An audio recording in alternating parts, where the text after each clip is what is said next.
Часовникът на Коледа. В едно малко градче, скрито сред хълмове и гори, стояла стара часовникова кула.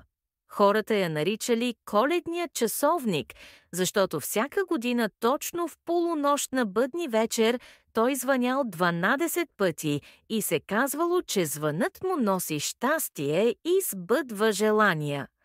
Но тази година нещо било различно.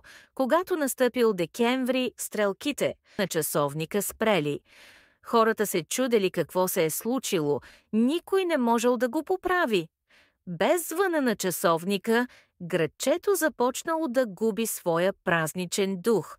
Хората ставали по-намусени, улиците изглеждали по-мрачни, а елхата на площада останала неосветена. Но едно момиче на име Лия не искало да приеме това. Лия била известна със своето любопитство и любов към приказките. Тя често чувала баба си да разказва история за часовника. «Казват, че в часовниковата кула живее духът на Коледа», шепнела бабата. «Той пази магията на часовника, но ако хората забравят да вярват в добротата и магията на празника, духът изчезва». Лия решила да разбере истината. В нощта преди Коледа тя взела фенер, топло палто и се отправила към кулата. Вратата била заключена, но тя намерила стар ключ под камък близо до входа. Сякаш някой я чакал. Вътре кулата била мрачна и тиха. Лия тръгнала нагоре по скърцащите стълби, а сърцето й туптяло силно. Когато стигнала до механизма на часовника, тя видяла, че той бил покрит с прах и лед. Стрелките били застинали.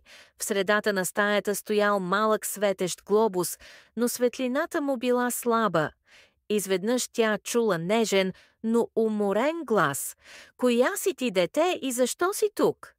Лия се огледала и видяла малко същество, приличащо на старец, с дълга бяла брада и блестящи очи. Това бил духът на Коледа.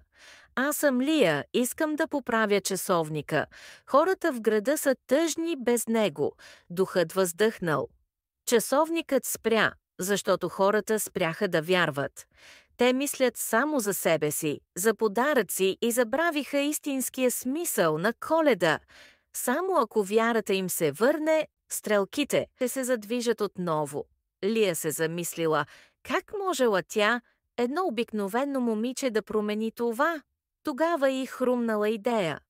На бъдни вечер Лия събрала всички жители на площада и разказала за часовника, за духа и за това как добротата и споделянето могат да върнат магията.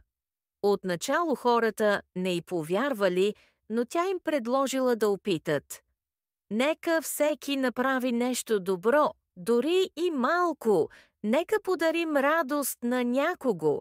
Хората започнали да си разменят усмивки, да споделят храна, да пеят песни. Постепенно, както градът се изпълвал с радост, стрелките на часовника се раздвижили.